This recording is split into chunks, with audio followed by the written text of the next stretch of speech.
পরিণীতা ধারাবাহিকের আজকের পর্বে আমরা সবাই দেখব যে দাদু তো বাড়ির সবাইকে নিয়ে একটা মিটিং ডাকে আর তারপর সেখানে দাদু এসে পড়ে এবং তারপর দাদু বলতে থাকে যে আমি একটা বিশেষ ঘোষণা করার জন্য তোমাদের সবাইকে এখানে ডেকেছি। আর যেহেতু এই ব্যাপারটা হলো বাড়ির ব্যাপার, তাই সবাইকে জানিয়ে সিদ্ধান্ত নেওয়াটা উচিত। আর তখন রায়ানের বাবা তো ভয় পেয়ে যায়, বলে সিদ্ধান্ত? কি সিদ্ধান্ত বাবা? মানে কোনো সমস্যা হয়েছে নাকি? আর তখন দাদু বলে যে না না, তেমন কোনো সমস্যা নয়, আজকে সকালে পারুল আমার কাছে এসেছিল। আর তখন এই কথা শুনে তো রায়ানের মা ভাবতে থাকে যে পারুল আবার কি বলতে গিয়েছে, নিশ্চয়ই আমার নামে কোনো কিছু একটা কান ভাঙতে গিয়েছে। আর তখন দাদু বলতে থাকে যে পারুল আজকে ভোর রাতে স্বপ্ন দেখেছে যে মা দুর্গা নাকি আমাদের বাড়িতে আসতে চান, আর তাই এবছর বসু বাড়িতে দুর্গাপুজো হবে। আর তখন এই কথা শুনে তো সবাই অনেক খুশি হয়ে যায়, আর তারা কেউ বিশ্বাসই করতে পারে না যে দাদু এই কথা বলছে। আর তখন রায়ানের বাবা বলে যে কিন্তু বাবা, দুর্গাপূজা করবেন মানে এটা তো অনেক বিরাট ব্যাপার, এলাহি কাণ্ড একটা।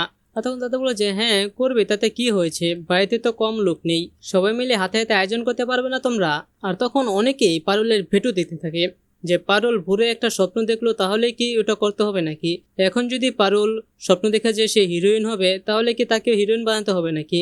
আর তখন দাদা বলে যে তোমরা সবাই চুপ থাকো, পারুল যে কারণে এই পুজোটা করতে চাইছে সেটা অনেক বেশি সংযত, আর এটা হলো একসঙ্গেই সবাই মিলেমিশে থাকার উৎসব। এমনিতেই আমাদের বাড়ির যে অবস্থা, তাই এই পুজোটা অনেক দরকার। কিন্তু রায়ানও এর বিরোধিতা করতে থাকে যে এভাবে বলে হয় না, একটু আগে বলতো তাহলে একটা কথা ছিল, কিন্তু ধূপ করে পারুল একটা স্বপ্ন দেখলো বলে আমরা আমাদের সবার প্ল্যানিং ক্যান্সেল করে আমি বাড়িতে থেকে যাব, এটা হয় না। ওর স্বপ্ন দেখার দাম থাকতে পারে, তাহলে কি আমার প্ল্যানিং এর কোনো দাম নেই? আমি প্লিজ, আমি সরি, আমি থাকতে পারবো না। আর তখন রায়নের মা মনে মনে ভাবতে থেকে যে একদম ঠিক করেছে, ওই পারুলের সব কথাই শুনতে হবে নাকি? আর তখন বৌদি এসে দাদুকে চুপে চুপে বলতে থাকে যে দাদু আপনি না ওদের মধ্যে একটা কম্পিটিশন করুন, কারণ একমাত্র কম্পিটিশন করলেই ওদেরকে এখানে একসঙ্গে রাখা যাবে। আর তারপর সে দাদুকে একটা প্ল্যান করে। আর তখন রায়নের কাছে তার বন্ধুদের ফোন আসে যে তাকে বের হতে বলে তাড়াতাড়ি। আর তখন রায়না বললে যে আমার প্যাকিং সমস্যা হয়ে গেছে, আমি এখনই বেরোচ্ছি। আর তখন দাদু বলতে থাকে যে রায়ান শোনো, তুমি যাবে ভালো কথা, কিন্তু আর কেউ বুঝুক আর না বুঝুক, আমি এটা পরিষ্কারই বুঝতে পারছি যে তুমি এখান থেকে পালিয়ে যাচ্ছ। আর তখন রায়ান বলে যে কি আমি পালাচ্ছি? আমি আবার কিসে থেকে পালাচ্ছি? আর তখন দাদা বলে যে কেন, দায়িত্ব থেকে? যেই শুনেছে যে তুমি বাড়িতে পুজো হচ্ছে, অমনি তুমি বাড়ির সকলের ঘরে পুজোর দায়িত্বটা ছেড়ে দিয়ে তুমি পালিয়ে যাচ্ছ। আর তখন রায়ানা বলতে থাকে যে এটা তো আমার কোনো দায় নেই, আর বাড়ির সবাই তো আছেই। আর তখন দাদু বলে যে আমি তো ভেবেছি যে এই পুরো পুজোর দায়িত্বটা আমি শুধুমাত্র তোমার এবং পারুল দিদিভাইয়ের কাছে ভাগ করে দেব।